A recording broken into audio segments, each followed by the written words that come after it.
ठीक है हसन साहब, आगे चलते हैं। ऑन अ लाइटर नोट एक सवाल है, आपकी सवाबदीद के जवाब देना चाहें या ना दें। हमने सुना हुआ है कि आप सऊदी अरब से ख़त लिखा करते थे और फिर उन खतूत का मजमुआ भी छापा। ये ख़त किसी को मिलते थे या लिख कर आप अपने पास रख लिया करते थे? और दूसरा, ये इमरान खान के ख़त किसी को वसूल क्यों नहीं हो रहे? नहीं, ये दो बिल्कुल ही मुतज़ाद और अलहदा बातें हैं। मैं तो ख़त लिखा करता था अपनी अहलिया को। I was abroad and I hated my self. वो ज़्यादा जैसा मुनाफिक आदमी, उसकी वजह से मुझे ये सारा कुछ करना पड़ा। तो मैं तो लिखता था और मेरे तो फरिश्तों को भी नहीं पता था कि वो संभाल के रख रही है। मुझे क्या पता, मैं तो रूटीन में ख़त। उसके बाद तो उसका पता नहीं तीसरा एडिशन तो शुएब बिन अजीज़ ने एक इदारा बनाया था, बड़ा खूबसूरत, पता नहीं आगे वो चलाया क्यों नहीं। शुएब बिन अजीज़ जैसे खूबसूरत शायर ने भी वो किताब छापी है। वो और इमरान खान के ख़त का आपस में तो कोई है ही नहीं। वो तो आधी मुलाकात के नाम से किताब, वो और तरह का था। हाँ, ये जो आप जो बात कर रहे हो इमरान खान के ख़त, तो एक शेर सुन लो। नामा बर तू ही बता, तूने तो देखे होंगे कैसे होते हैं वो ख़त जिनके जवाब आते हैं। खेल है, चल रहा है बस, ठीक है, बहुत खूब। वो कहा भी है, वो उन्होंने आर्मी चीफ ने कहा मुझे तो मिला भी नहीं, मिलेगा भी तो मैं प्राइम मिनिस्टर को भेज दूंगा। खत्म साहब। दूसरी तरफ महमूद खान अचकजई ने तजवीज़ दी है कि 4 माह के लिए कौमी हुकूमत बना दी जाए। पहले तो कौम ले आओ। कौमी हुकूमत बनाने के लिए पहले तो कौम लाओ, फिर को पार्टी लाओ, ढंग की, जेन्युइन, पढ़े लिखे लोग, कमिटेड लोग, पाकिस्तान जिनका ख्वाब हो, जैसे कभी मोहम्मद अली जना का था, खुशहाल, ताकतवर, मजबूत पाकिस्तान जिनका ख्वाब हो।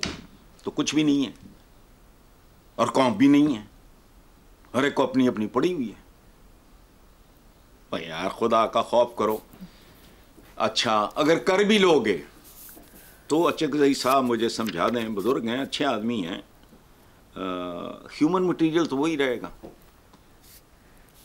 यही लल्लू पंजू है ना, एक खास तरह की कम्युनिटी है ना भाई। मुझे ये बताओ, ये आप कौमी हुकूमत बनाएंगे तो उधर से फरिश्ते आएंगे, आसमानों से उतरेंगे, कौन होंगे? यही लोग होंगे। तो इन लोगों ने आगे जो कुछ दिया है पाकिस्तान को, वो तुम्हारे सामने है। तो जादूगरों पर मुश्तमिल होगी वो टीम। अच्छा, ये मुझे इस बात की जमानत दो, मेरे से शर्त लगा लो, शहबाज शरीफ शबाना रोज मेहनत करके दिन में 3-3 सूट इसी तरह बदलेगा। चलो, शबाना रोज। कख भी नहीं। खुशखबरियां बहुत आ रही हैं, ग्राउंड पे कुछ नहीं है। और कई बार मैंने मुश्ताक यूसुफी साहब का ये जुमला दोहराया है, बड़ी विजडम है इसमें। ये कहने को मजा ही है, लेकिन इसमें विजडम बहुत है कि एक होता है झूठ, एक होता है सफेद झूठ, और इन सब का बाप होता है सरकारी आदाद-ओ-शुमार। अखबारों में जब देखता हूँ यूं हो रहा है, वो हो रहा है, सड़क पे देखता हूँ तो कुछ और हो रहा है। अब मैं इनकी सुनूं कि सड़क की सुनूं?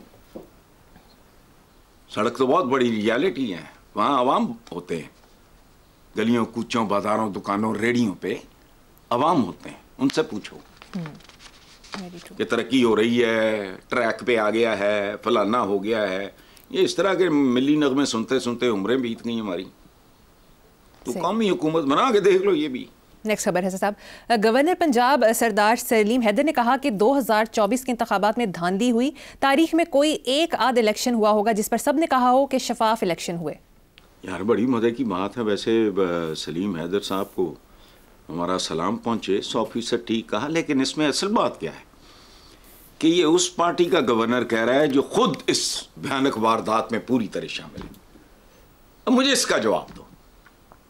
आपने सवाल तो पूछ लिया, अब मुझे इस बात का, तो क्या इस आदमी की अपनी पार्टी इस वारदात में शामिल नहीं है? पर अभी रोना रो रहे थे हम कि जमहूरियत नाम की तो इस मुल्क में ना कोई चीज़ थी, ना है, ना होगी। ये जमहूरियत थी, ये जमहूरियत है। और गवर्नर कह रहा है किसका? सबसे बड़े और अहम तरीन सूबे का। सारे सूबे अहम है, लेकिन पंजाब की आबादी ये वो सारा देख लो। तो वो क्या कह रहा है?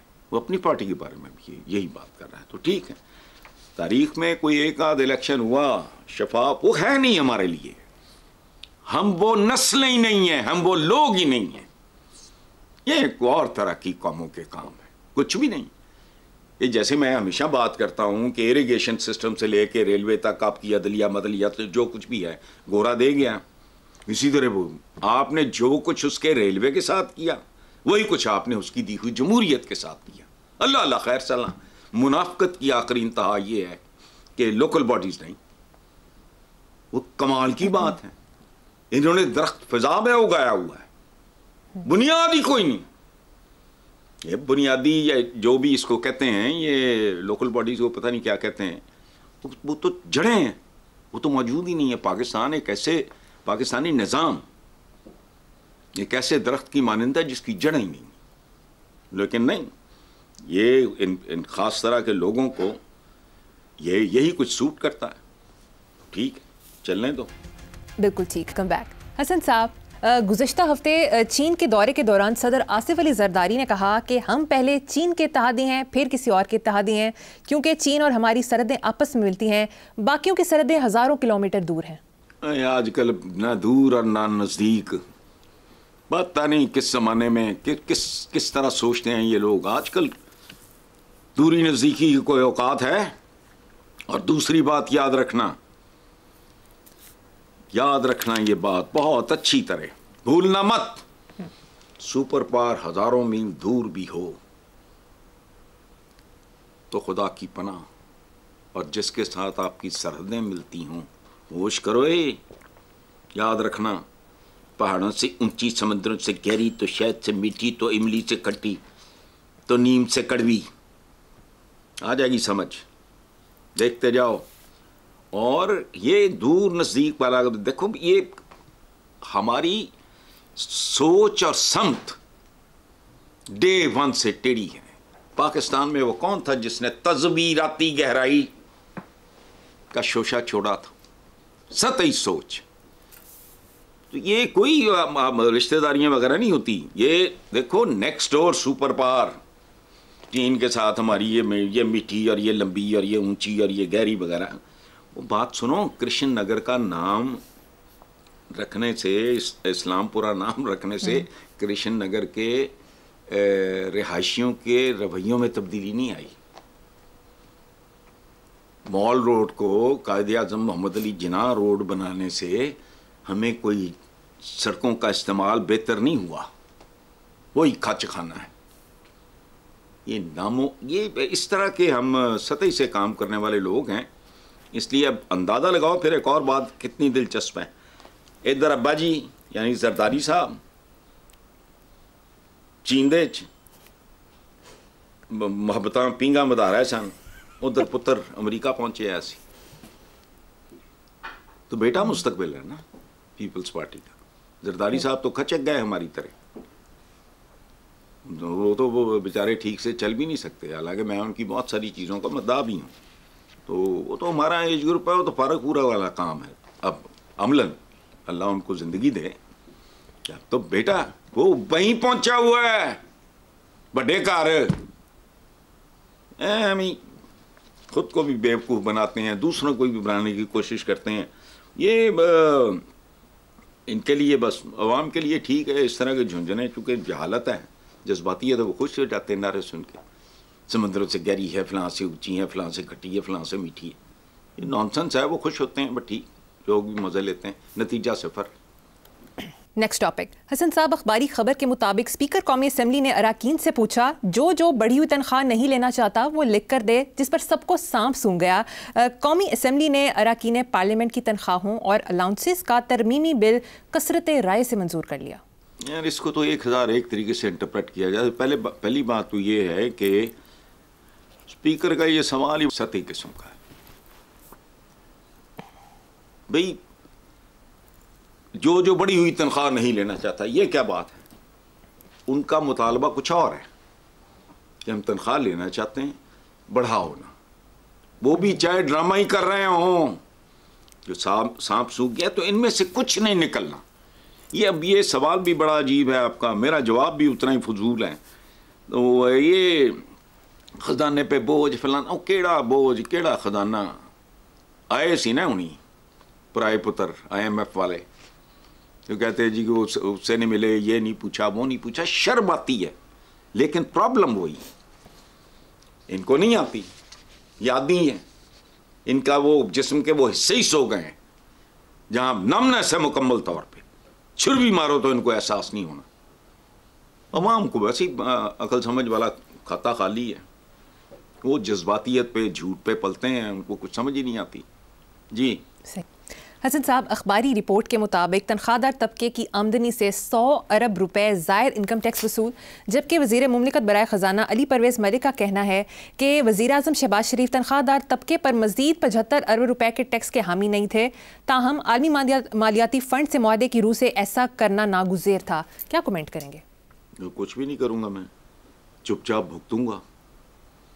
ये ज़िल्लत, अज़ियत, ये तौहीन, इसके दो पहलू हैं। एक है कि एक तो इसका माली पहलू है, वो अगर आप अफोर्ड भी कर सकते हो, कंफर्टेबली भी अफोर्ड कर सकते हो, तो इसमें गाली का एहसास है।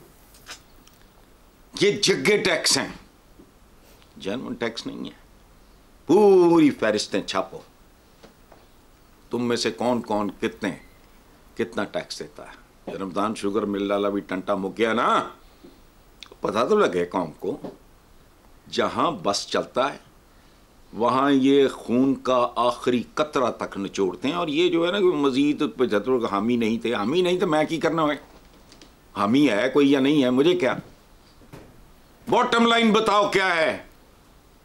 तनख्वाहदार तबका है, इसका इंतजार करो, इस पे भी रद्द अमल आएगा। वो रद्द अमल कैसा होगा? माशाल्लाह, ये 2 नंबरी में 1 नंबर एक माशरा है, कोई ना कोई करेगा, जो चुपचाप भुगतेंगे जब तक भुगत सकते हैं। और फिर इसका कोई वे आउट वगैरह भी, खुदा की कसम शायद मैंने पहले कभी ना खाई हो। मुझे अपने आप से घिन आती है इनको टैक्स देते हुए।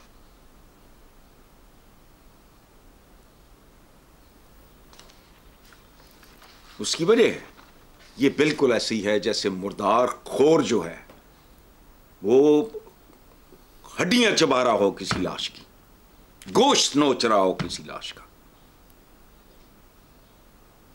घिन आती है जिन पे बस चलता है, जिन पे नहीं। अंदाजा लगाओ, एग्रीकल्चर और फलाना टमकाना, बहुत सारे बेतहाशा ये अखबारों में छपती हैं खबरें। यार मैं को अपनी तरफ से तो नहीं कह रहा, उनसे नहीं करना चाहता था, वो नहीं करना चाहता तो ना कर।